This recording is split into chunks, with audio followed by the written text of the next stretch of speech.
Hello, everyone. My name is Jordyn Smith, and I am the voice and the astrologer behind the YouTube channel Nonconformist Conscience and also the web page and the Facebook page. This week, we have a new moon happening in the sign of Virgo. During that new moon, Mercury is stationing, so standing still in the sky, and the very next day, it will go direct. And also, on that same day, the 15th, Ceres will enter the sign of Scorpio. So let's break down what this new moon is reflecting in the energetics. And I am going to be talking about not only what this new moon means with the archetype of Virgo, but also synthesizing it into a cohesive, structure so that we can all work with these energies. So I'll break down the other astrological conversations that are happening during this new moon because it's all a piece of this big puzzle of the new moon. So it's really important in evolutionary astrology when we're looking at transits to still utilize Pluto and the nodes in the moon. Pluto transiting, especially during a new moon or a full moon, is going to really speak to the dynamics that are wanting to culminate or wanting to start a new cycle of emotional dynamics, as with this new moon. So Pluto is in Capricorn, it is retrograde still, and it is also still square the nodal axis. And the emphasis is that south node in the sign of Libra. And the emphasis is because, as I've said on my other videos, because Pluto last conjunct that south node. And so this is the node that we really need to be focusing on as an integration point to then pull in the north node and, to make it more workable. So Pluto in Capricorn, as we know, has been on a collective level about a dismantling of societal constructs. And with Saturn being in Pisces, its ruler, it's about dissolving any type of man-made social constructs and laws. With Pluto square to the south node and Libra, this is really reflecting a time where the imbalances are being highlighted. And the imbalances stem from the conditioning of a patriarchal or societal man-made sense. But on a personal level, since we're dealing with this new moon, which gets a little bit more generalized, so you really want to take this information and see where these transits are falling in your chart. But Pluto retrograde in the sign of Capricorn, squaring that south node, and Libra is really this evolutionary juncture. It's a karmic gateway where we are really trying to understand where imbalances have been created in the ways in which we do relationship. And it's Libra, so it's any type of one-on-one relationship. It's not like a Scorpio feel, which is more of our relationships where we merge resources or of a sexual nature or a marriage, things like that. This is more of, this can be your friend, a family member, it can be a cousin, an uncle, a brother, a sister, a mom or a dad, or a business partner or a work friend. It runs the gamut. So we're looking at how to take responsibility for our own relational dynamics and how to heal the imbalances that are surfacing right now that have been very like a long-standing theme. When we're dealing with Libra, it's not inherently balanced. It's about learning balance through understanding where imbalances occur.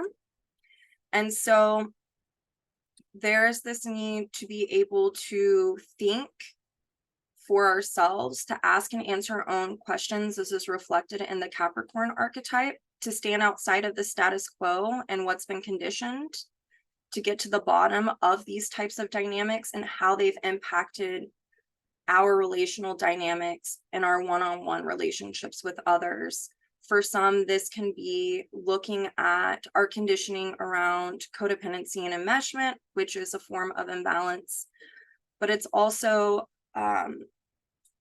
looking at where there's inequality.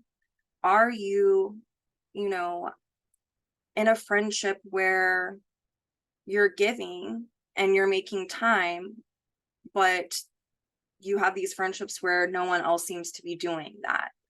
Or are you in a partnership at work with someone who there's a power dynamic? All of these things are being highlighted right now. And we're wanting to get to the bottom of these dynamics. That is a Plutonian force. So it's really good to keep this in mind because this is pulled into this new moon. This new moon is in Virgo. A new moon is whenever the sun and the moon are conjunct, meaning that this is a point of integration. And it's also a new moon reflects a new 6-month cycle of emotional dynamics that are corresponding to the Virgo archetype and what is being reflected in the chart of this particular transit that's also incorporating Pluto square the nodal axis. So in the sign of Virgo, we are working on dynamics of self-improvement. And in the sign of Virgo, we can really experience habitual dynamics that keep surfacing or circling, cycling back around, because Virgo is wanting to purge and purify anything that's not quite right.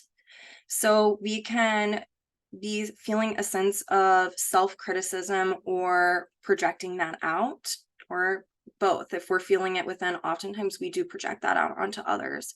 But ultimately, this new moon is a cycle of healing. It's about healing what isn't working and where imbalances within our relationships are occurring, and the need to self-improve in these areas of our life. This can also be where in the sign of Virgo we find purposeful work, or where we work on things on an internal level, and then later on down the road, we get to utilize it as a way to help someone else out. But we can't do that if we don't have it for ourselves, right? So this new moon is just really reflecting a time of self-improvement and the emotional dynamics that surface around what we need to improve. That would be the moon side of the sun-moon conjunction. But the sun is asking for a point of integration of self-actualization. And the sun is the ruler of this Venus and Leo still that was retrograde. It started retrograde July 22nd. It ended its retrograde motion on the 3rd of this month, but it's still making an impact on this new moon because the sun is the ruler of that Venus and Leo. So whatever it was that was up for review during that Venus retrograde cycle that we have been starting to really understand since Venus stationed direct back on the 3rd, now is the time to integrate into our lives the ways in which we can improve upon what was up for review during that Venus retrograde cycle. And so it's about, self-actualization in this department. The way that we self-actualize is through self-improvement oftentimes. This fly is going to really bother me.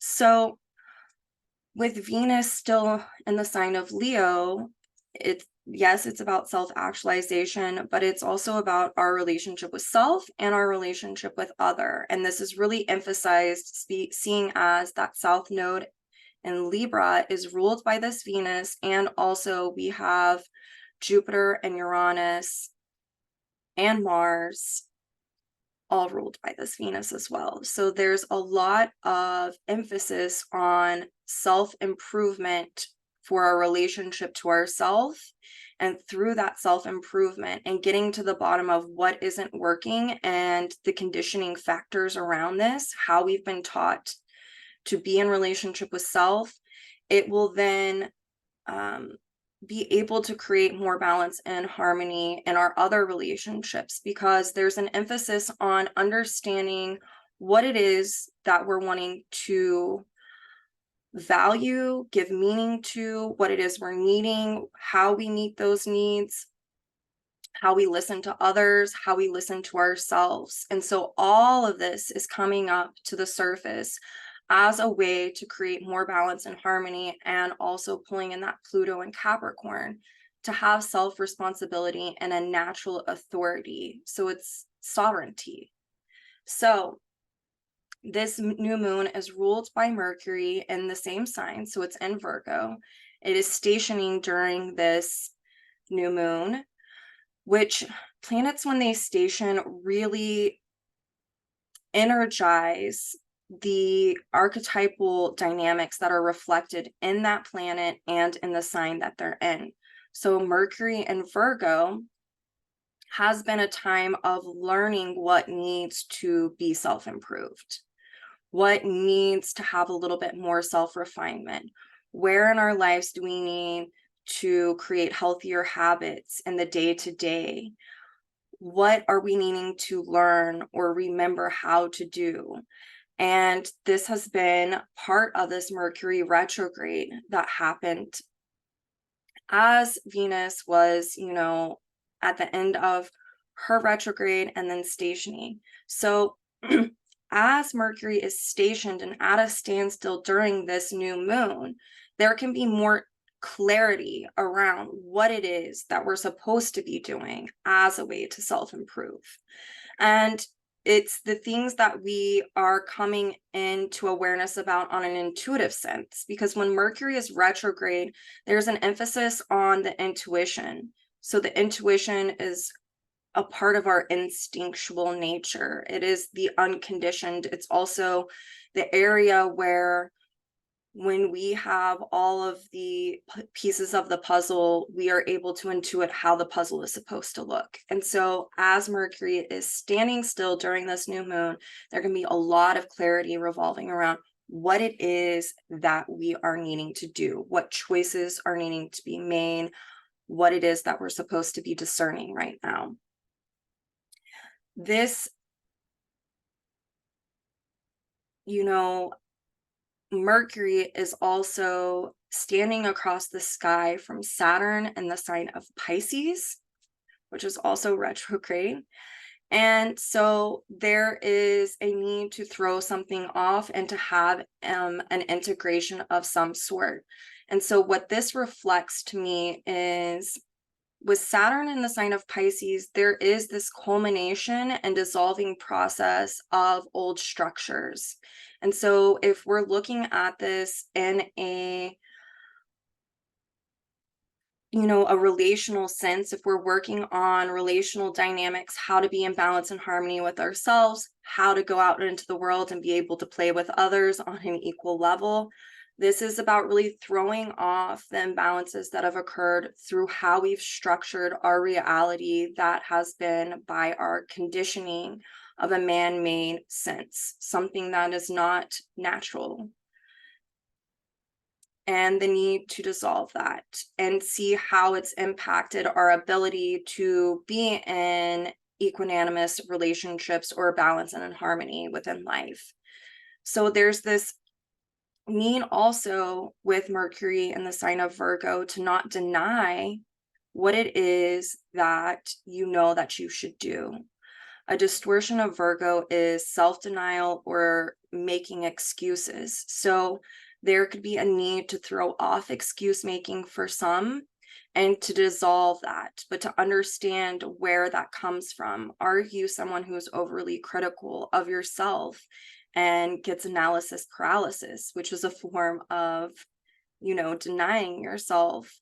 This is really a conversation that speaks to the need to put one foot in front of the other and to do what it is that you're supposed to do, what that you should what you know you are supposed to be doing right now as a way to create healthier habits, to have self-refinement and self-improvement. So because Saturn is also retrograde, there can be old issues revolving around these dynamics that are surfacing in order to highlight and be illuminated what it is that is needing to be thrown off and what it is that's needing to be integrated.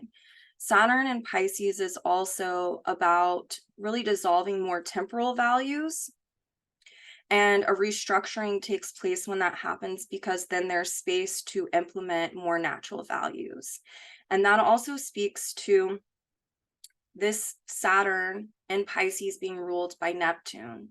And Neptune is also standing across the sky from this new moon. So there's this big emphasis on looking at our ideals that have been conditioned, where that has impacted us, the need to dissolve or culminate these dynamics, to understand if we have temporal values, if we're needing to understand more natural values. And Neptune is also the higher octave of Venus, and Venus is a big power player in this whole conversation of the new moon. Same with this Neptune. So Neptune as an archetype, yes, it's about culmination and dissolving, but it's also revolving around where we can spiritualize. It can reflect that area of our life. It can also reflect where, instead of giving ultimate meaning to the goddess or god inside of us that is connected to the source of all things, that we're giving ultimate meaning outside of ourselves. And this can be coming up for some people, especially because Pluto is square the south node in Libra. So there can be, for some, understanding that there has been projected expectations stemming from conditioned ideals that are being projected into our relationships or being projected onto us, and they are creating imbalances and disharmony. So with Venus as the lower octave of Neptune and a part of this whole conversation, there is a need to listen to the inner voice, which Venus represents the psychology of inner listening and the ability to listen to another from where they are coming from instead of projecting what we think that they need. And so there's this need, whenever we are listening to our inner voice through the Taurus side of Venus, it connects then to Neptune, the higher octave, which, if we listen to the inner voice, Neptune is also, in evolutionary astrology, what we would call the whispers from our soul. If we are listening to the inner voice and there are repeating thoughts revolving around what steps that we're supposed to take next, which is pulling in the polarity of Pisces, Neptune, Virgo, Mercury, we are listening to the guidance of our soul, and this helps us to be more soul-centered. And so there's this emphasis on needing to listen to the whispers of the soul right now as to what steps it is that you're needing to take to continue and to perpetuate your own evolutionary growth, revolving around your own integrity, your own sovereignty, your own ability to step outside of the status quo and to think for yourself and to ask and answer your own questions. So there's this big emphasis on reconnecting with the inner voice during this process as a way to facilitate what it is that this new moon's prayer is for all of us. So we also have Neptune still in conjunct the south node in Libra. It's in a full phase in conjunction. A full phase in conjunction, number one, in conjunctions are a Virgo feel to them. They are about adjustment, realignment, self-improvement. They also can induce essential humility. Sometimes that comes from crisis. But whenever we're dealing with an inconjunct in a full phase, there can be a scorpionic feel to it, to where we're feeling like we are blocked from doing something. And with Neptune in conjunct the South Node in the sign of Libra, this can be feeling like a block as to how to go about improving our relational situations. And there's this need within the full phase in conjunct to be able to open up to a higher will as a way to create essential humility that is natural in a Virgo-like sense. So it's like speaking to power is exchanged, and it should be equanimous instead of power struggles. And with Neptune in conjunct the South Node in Libra, sometimes opening up to the higher will, to a higher will, can be a couple of things in this situation. And remembering that this is about self-improvement, and then the bottom line of this Pluto squaring this node.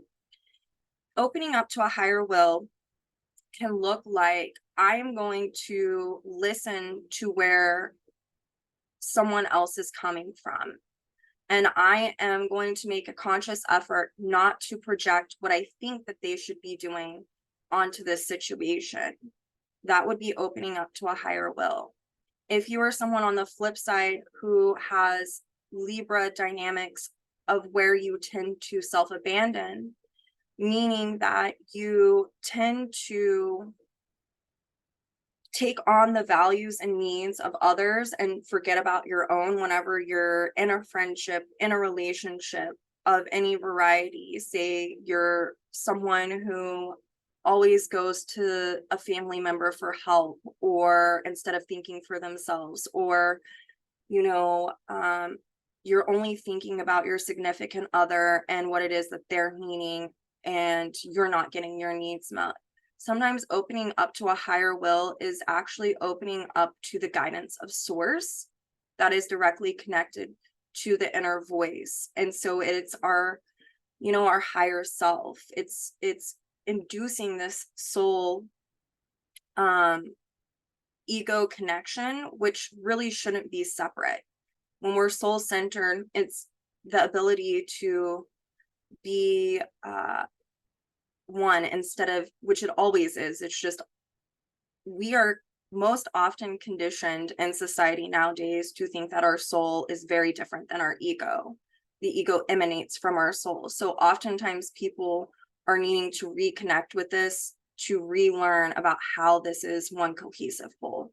So that could be opening up to a higher will. Also, another way of opening up to a higher will with this Neptune in conjunct in a full phase to the South Node in Libra is learning about how we give and how we receive.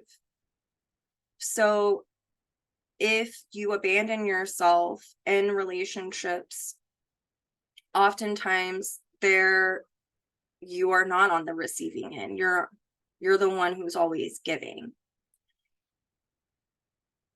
There's also a dynamic that intertwines with this oftentimes is we overgive. We can be overgiving where we're helping someone out. They ask us for something, we always give it, but they're not really helping themselves. And so opening up to a higher will is understanding this, for one. Two, utilizing the natural expression of Libra and the outer expression of Venus to be able to listen to where someone is coming from, and through their actions, whether they are helping themselves or not, to make a choice as to how it is that you want to help them. And sometimes, as I've talked about before, it's one of my favorite evolutionary astrology teachings that corresponds with Neptune and Venus dynamics, is the supreme form of giving, which is appearing not to give. That means, or can look like, I'm realizing that this person isn't helping themselves and I'm the one who's doing this for them. And this really is inhibiting their growth, and it's creating stagnation within me as well. that's listening to where they're coming from and not projecting, oh, I need to swoop in and do this for them. It's understanding that in order for equality to happen, maybe I need to appear to not give and give this person an opportunity to do it for themselves, even if maybe they don't like that I'm not helping them. Because if you're having a sincere intention behind this, and it's not as a form of control, but it's of a higher will, like, you know that you are supposed to be sitting on your hands, is what I like to say. That is a form of opening up to a higher will and doing what you're being directed to do. And that would be a supreme form of giving. You're actually helping someone's evolutionary growth, and it helps them come back into balance and alignment with themselves. And it helps you to come back into balance and alignment with yourselves, because it can be empowering for both.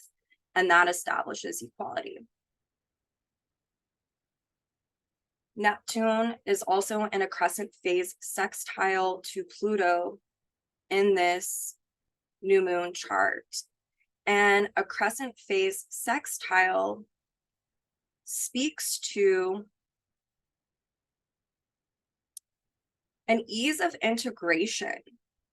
So if we are self-improving and understanding what needs to be worked on, and we're opening up to a higher will, or we're understanding where there's stagnation and we're not denying ourselves, this Neptune sextile to Pluto in a crescent phase says that if you use discernment and correct judgment through reflecting on old circumstances, revolving around where your ideals are, where there's been illusions, where you might have deceived yourself in a variety of areas that have created imbalances, that whenever you are able to make a correct judgment call, there can be an ease of integration of what this is teaching you. It can be a cohesive process instead of feeling like you're not getting anywhere. But there is an emphasis on needing to reflect and ask and answer your own questions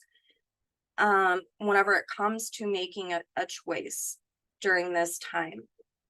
Seeing as, you know, this pulls in this new moon, it pulls in Mercury, that is at a standstill. It's all of this. There's a lot about choice making and correct judgment and discernment going on right now as a way to self-improve. So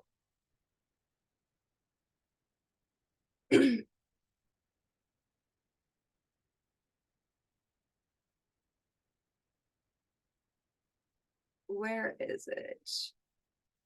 I'm looking at this chart. Saturn is trine Saturn in Pisces retrograde, which is ruled by this Neptune, and it is the ruler of Pluto, is in a last quarter trine to the South Node in Libra. And this can be where we feel like we are stuck in some type of crystallized structure revolving around our relationships, and a need to understand through reflection about what this is, where it comes from, and the bottom line as a way to culminate and dissolve it. And because there are so many retrograde planets right now, we are reliving and re-experiencing as a way to resolve. So what we need to concentrate on is what is circling back around. And that also pulls in this whole kind of Virgo phenomenon of habituations that are needing to be purged and purified. So, but the thing about this trine, even though it can feel like we're at a standstill because we are still pulling from the past of what is known and familiar, the old structures, the old conditioning, right? Because that is what feels secure to us, and that is how we are structuring our relationships. we can reflect on this and dissolve it. And whenever we come into this awareness and we start putting one foot in front of the other to do this work, there can be an ease of integration. This is also Saturn and Pisces in a last quarter trine to, in a disseminating trine, in a disseminating trine to this south node. This means that we can really understand and come into an awareness with an ease around what this is. And so we are able to understand how to create more balance and harmony. This is also within the disseminating trine, there can be a dissolving of old temporal values, how we've structured relationships through temporal values that have been conditioned. And whenever we dissolve and culminate these through the awareness, we then get to put in place more natural values or timeless values of a universal nature, is what this is speaking to. Then we have Uranus retrograde in Taurus in a first quarter trine to the new moon. This is the evolutionary standstill. The Saturn and Pisces retrograde in a disseminating trine to the south node is an ease of integration and awareness, having information disseminated or being brought into the light of day around the imbalances and what needs to be released in order for restructuring to happen. I wanted to clarify that.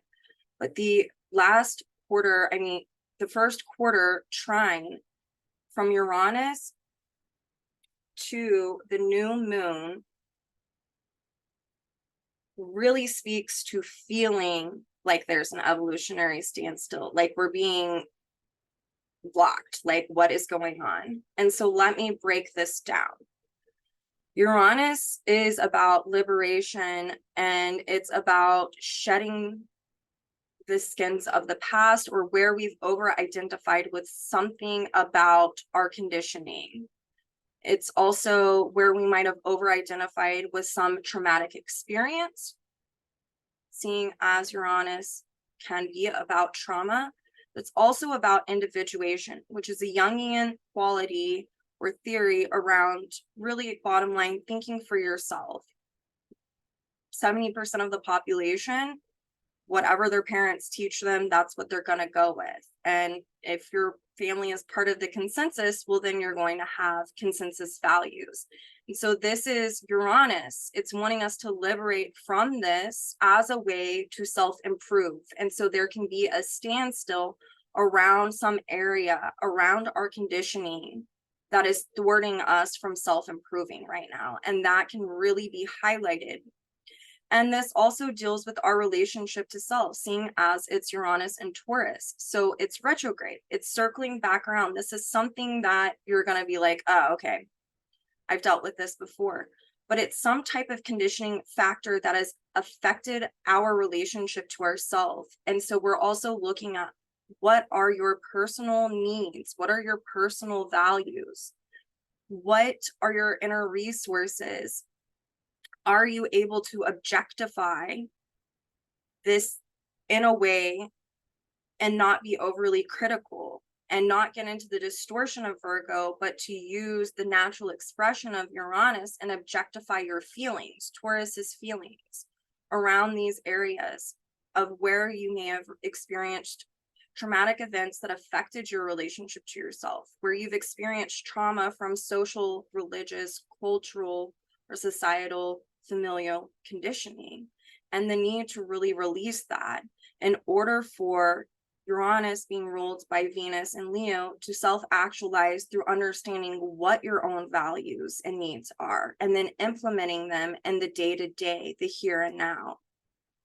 It's about walking your talk, essentially, after you understand where you're having a resistance or a standstill in growth, revolving around these dynamics pertaining to your relationship to self. So it's looking at how we can self-improve through understanding what it is that we need. what it is, what resources that we already have that we can utilize as a form of self-improvement and as a way to self-actualize, as a way to also be utilized in purposeful work, as a way to create healthier habits in our lives. So this is kind of this Uranus in this first quarter trine to the new moon. Then we also have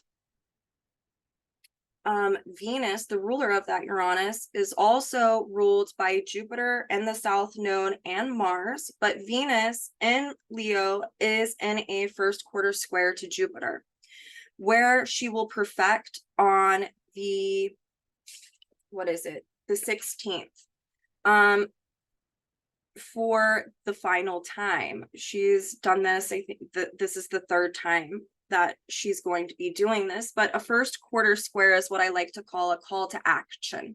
It's something that needs to be acted upon. And with Jupiter and Taurus, there's an emphasis on one, expansion of the information that was up for review during Venus retrograde, but also a need to, rely on our inner intuition and our inner voice. That would be the Taurus side of this Jupiter. And also to understand what it is that we believe in and what we're giving meaning to, because what we believe in corresponds to what we give meaning to. And what we give meaning to is a function of Venus. And so Jupiter is also about our authenticity and our honesty and our sincerity. And so when we are self-actualizing through understanding what it is that we need, not what we've been conditioned, but on a very personal level, as a way to strengthen and fortify our relationship to self, Jupiter square this Venus is a call to act on continuing this walk of authenticity, to show up proud in the world, even if it's not how you've been conditioned. And it's to understand and expand upon what it is that you believe in, or take that further to understand your own natural personal truths.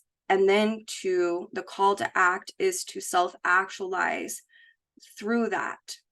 When we understand our natural truths and what we personally believe in, and what we're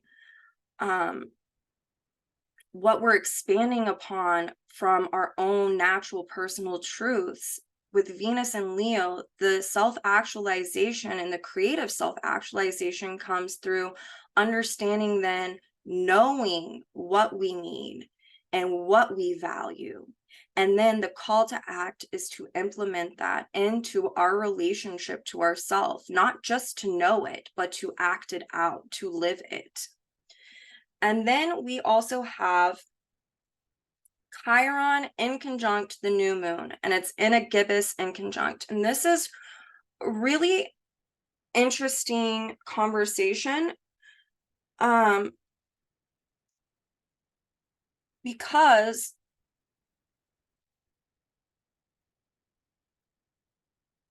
Chiron is, dubbed the wounded healer. Chiron is in the sign of Aries. It is ruled by Mars in the sign of Libra right now. Chiron in conjunct in a gibbous phase to this new moon is an emphasized Virgo feel. Whereas the full phase in conjunct that I just talked about a little bit ago is more of a scorpionic feel, more of a power dynamic and needing to open up to a higher will.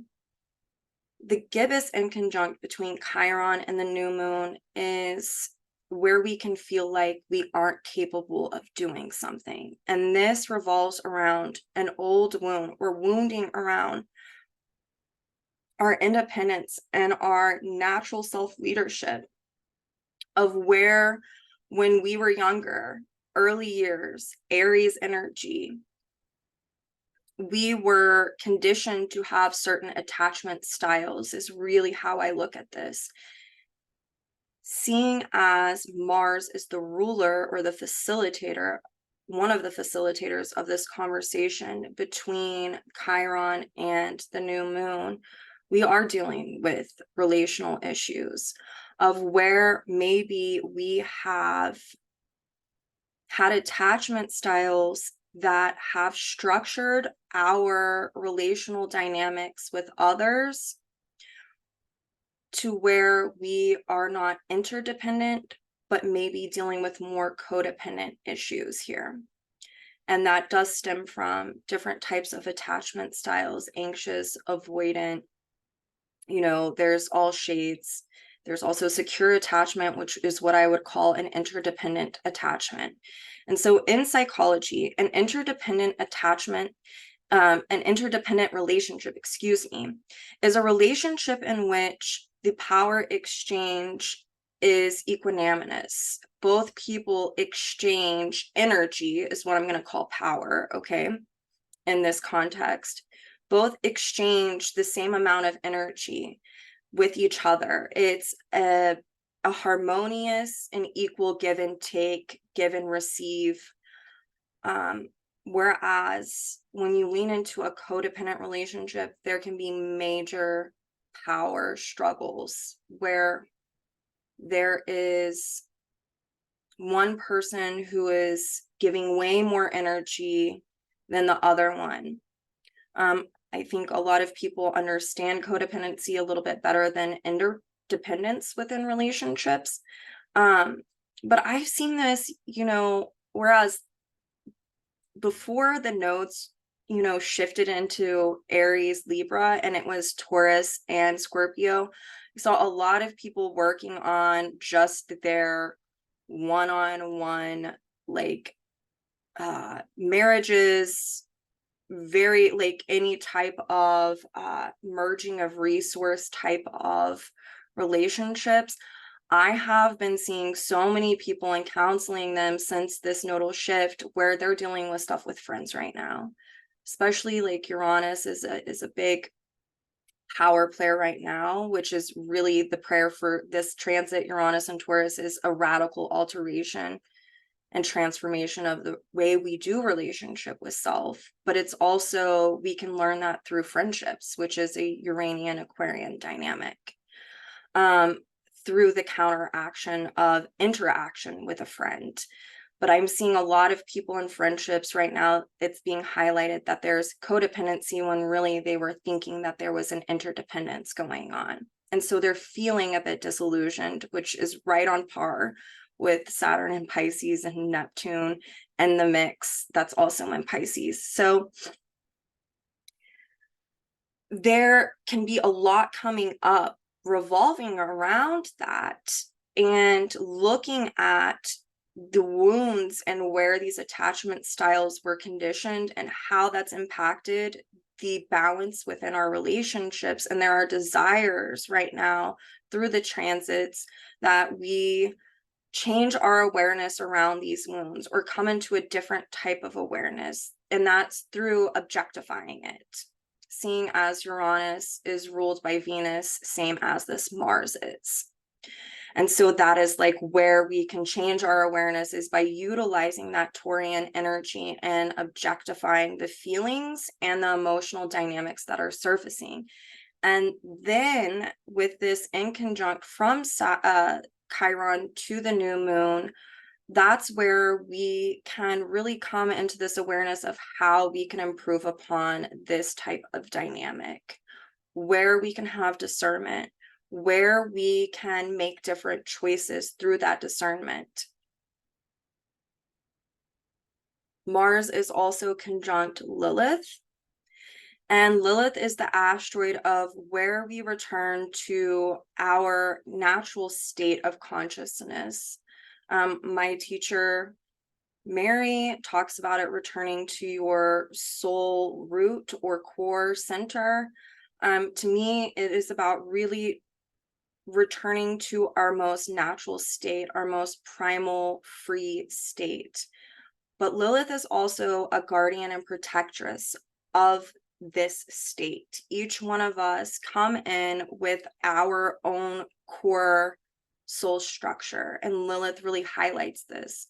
But in a transit, Lilith in the sign of Libra is going to be corresponding with where there's where she's guarding and protecting the natural essence of how relationships are supposed to be in a natural sense, where we return to that center of natural relationships. Mars is balsamic to Lilith. So there's a wrapping up of the old way of doing relationships, which has created power dynamics, or energy dynamics that are of an unequal or disharmonious nature. And Lilith here is really bringing in keen insight into how we can live natural relationships that are revolving around giving, sharing, and inclusion, which is a Libra function. And so Lilith can really be guiding us in some type of way as to how to culminate through the awareness she gives around how these dynamics came about, and then keen awareness and insight into what our natural values are, the ability to listen to another from where they're coming from, the ability to create relationships with others that are harmonious, where each other are maybe at the same evolutionary state, or they have their values in alignment with each other, instead of, I don't know if anyone, it makes me think of,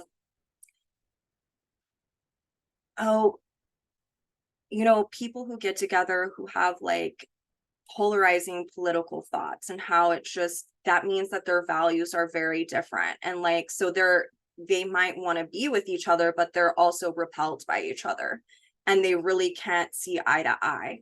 Lilith here helps us to be able to understand that, yes, there's relativity, but there's also giving, sharing, and inclusion, and to, really have balanced and equal relationships.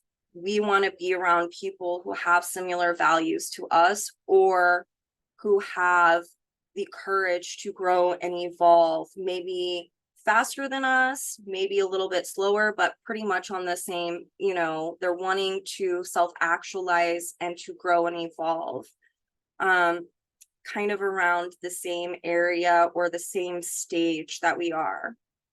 But also just treating people as equal and having compassion for them, and knowing that there's more than one way to get to Denny's, is what I like to say. And so there's more than one way to do something, and that helps with giving, sharing, and inclusion. So Lilith is here as kind of like a guardian or a guide, showing us how to do this and highlighting this, where we need to fix something, and the insight into how we can do that as a way to return to a balanced and centered state. So this is the new moon. Something I do want to tie in that I did not write about in the written report, and I will put the link of the written report in the description, but I work with planetary nodes, and I don't often speak of them on my forecast because I don't know if it is going to complicate things. So I would love feedback if you guys have it, but this is really important, I feel like, during this new moon, and it has to deal with planetary nodes. So we all know about how the moon has nodes. We have the transiting lunar south node in Libra, the transiting north node in Aries.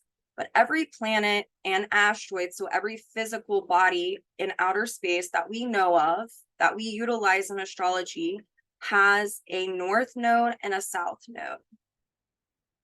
And so when we utilize planetary nodes, which I'm going to be talking about Venus and Neptune's in just a second, but let's say on a personal level, my Venus is in Sag in the 8th house, and I've been getting to the bottom 8th house of my relational dynamics, of understanding whom to trust, whom not to, and what my own personal natural truths are. That's the Sag part. I'm generalizing this, there's a lot more to it. But my south node of Venus is in Capricorn in the 8th house conjunct a stellium. And so this gives me insight into my past relational dynamics. Venus relational dynamics were of an oppressive, suppressive, and it conjuncts my Uranus, traumatic nature. It's in the 8th house. It's very psychologically and emotionally traumatic for me in prior lifetimes. And as a way to recover, I am, utilizing my Venus in this lifetime, and I'm utilizing my North Node of Venus as well. And my North Node of Venus is in Aquarius, and it's in the 10th house. So I'm liberating from social constructs and patriarchal man-made constructs that created trauma for me in the past, utilizing and understanding my own natural personal truths as a way to regain a sense of natural authority. That would be the 10th house, and the liberation comes from the Aquarius piece. All right. So in a transit, we can do the same thing, which it's awesome right now, since the transiting lunar south node is in Libra, to look at your own natal Venus and to look at your own Venus's south node. What is aspecting it? If you want, come see me, have a session, and we can go into it. Because if you're someone who's having a lot of relational stuff pop off right now, that can give a lot of depth into understanding what karmic and evolutionary dynamics you're working on right now. Seeing as this transit, taking everything I've said about this new moon, I want you guys to know that the south node of Venus is conjunct the lunar south node. So the south node of Venus right now is in Leo. This is about self-love, self-dignity, creative self-expression. This is about self-actualizing through understanding your own values, your own needs, to be in self-love and self-dignity and self-respect within your own relationships. That's why a lot of people are getting out of relationships, because they're realizing there's imbalances and they want to have self-love. So Venus and Leo, this is the present. The south node of Venus is in Libra, and it is conjunct the lunar south node. There is an emphasis on how there have been conditioning factors revolving around how we do relationships in a very distorted Libra way. And the north node of Venus is in Leo, and it is conjunct the north node of Neptune.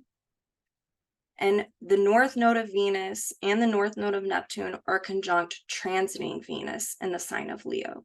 So there is a huge emphasis on right now really shedding those prior dynamics and self-actualizing through understanding what it is that you need and you value, what your natural resources are, how to cultivate this, how to live this out in an authentic way. And that can come through the south node of Neptune is in Aquarius, liberating from old illusions and delusions and ideals, culminating those dynamics, seeing as Neptune that is transiting is in Pisces. But remember how I said Neptune is the higher octave of Venus. And when we utilize Neptune and Venus together, when we pay attention to the inner voice and how we're being directed, that is not of a critical nature, but it's a repeating thought of, I know I need to do this, but maybe you're denying it. Virgo. North node of Venus conjunct the north node of Neptune, conjunct transiting Venus. There is an emphasis on listening to this inner voice that is directly connected to the whispers emanating from your soul, the inner direction and guidance that you already have that is connected to source, as we are all trying to evolve together, maybe at different stages, maybe at different paces, but there is a massive amount of evolution that is wanting to take place right now on Earth. And the south node of Venus conjunct the lunar south node in Libra speaks to all of these imbalances that have been conditioned, Pluto squaring that, a need to take back our own sovereignty, to ask and think for ourselves, to dissolve old man-made structures and to really tap into our inner voice that is connected to source and to our soul, as a way to understand what it is that we're supposed to be implementing into our relationship to ourselves and our relationships with others. And that helps us establish a natural sense of authority and sovereignty right now. And simultaneously helps us dissolve and culminate these old ways and structures of doing things. And so I wanted to talk about that. Please give me feedback if you feel like you want me to break that down a little bit more, but I felt like it was very important and highlighted. And so this just speaks to, if you want to self-improve and start this new cycle that this new moon in Virgo is speaking to, there is an emphasis on listening to the whispers that are emanating from your soul and directing you as to what to do to self-improve with your relationship to self. And through that, it helps you create more balance and harmony, and to be able to discern and make choices on, do I want to stay friends with this person? Do I need to take a break? Is this in balance, or is this, in disharmony? All of this. So this is this new moon. I wanted to talk about that. I talked about, Mercury stationing, gaining clarity even more. And then also on the 15th, the day after this new moon, Ceres enters the sign of Scorpio. Ceres will technically still be conjunct the South Node in Libra and the South Node of Venus in Libra. Ceres is the Great Mother archetype. It's where we can connect with the Great Mother. So I think of the Great Mother as like Gaia, of natural law, this embodiment of the earth and nature. And when we connect with that, it reveals our natural state. So it's also, Ceres is about where we might have lost something and where we're recovering it. In the sign of Libra, that was really highlighting not only imbalances, some of the things I've been talking about, but how we recover where we have abandoned ourselves in the past, how to have self-forgiveness. It was emphasized being on that South Node and also square Pluto. Ceres is now at 0 degrees Scorpio this next day. And is square Pluto. It's conjunct the South Node, the lunar South Node in Libra. It's conjunct Venus's South Node in Libra as well. Ceres in Scorpio is really about alchemizing situations, and that is a way of recovering where we felt abandoned and have experienced mistrust, or feeling very powerless. All of these kind of scorpionic dynamics, and it's where we recover our self-reliance and our self-esteem, and where we can metamorphose and alchemize prior situations. It's like, what I like to say is, what once was your poison is now your potion, is a very Scorpio feel to it. And Ceres in the sign of Scorpio can also be helping other people reconnect with nature, to do ritual as a way to become more soul-centered, to reveal their more natural state of being. On a collective level, this is really highlighting the need to recover our natural sense of how we merge our resources with Gaia instead of taking from her. Instead of creating imbalances with our relationship to this beautiful planet that we live on, this is about returning to a natural state. But in order to recover this alchemy that is part of natural law on a collective level, there can be things that are going to be highlighted right now, revolving around more of the scorpionic side of how climate troll has happened, global warming, all of this has happened. More will be revealed, exposed, Scorpio, regarding why this is happening more in depth. It's going to expose, there can be things that are exposed through this transit around hidden motivations and agendas, you know, hidden power dynamics within society and within government structures, seeing as Pluto is square this. And as this is surfacing and being exposed, there's a need to come into balance, to recenter, and to alchemize these situations by metamorphosing and then transcending, seeing as this Ceres is in a trine to Saturn and Pisces. It's about transcending the limitations and cultivating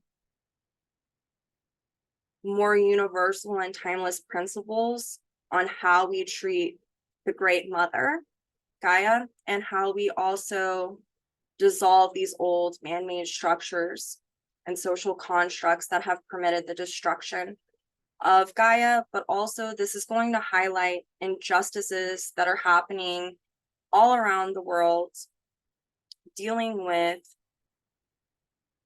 you know, civil rights, gender issues, women's rights. I mean, it's all of this. This can be coming up because Ceres in the sign of Scorpio wants to expose in order for recovery to start happening. You have to expose things first in order for them to be metamorphosed.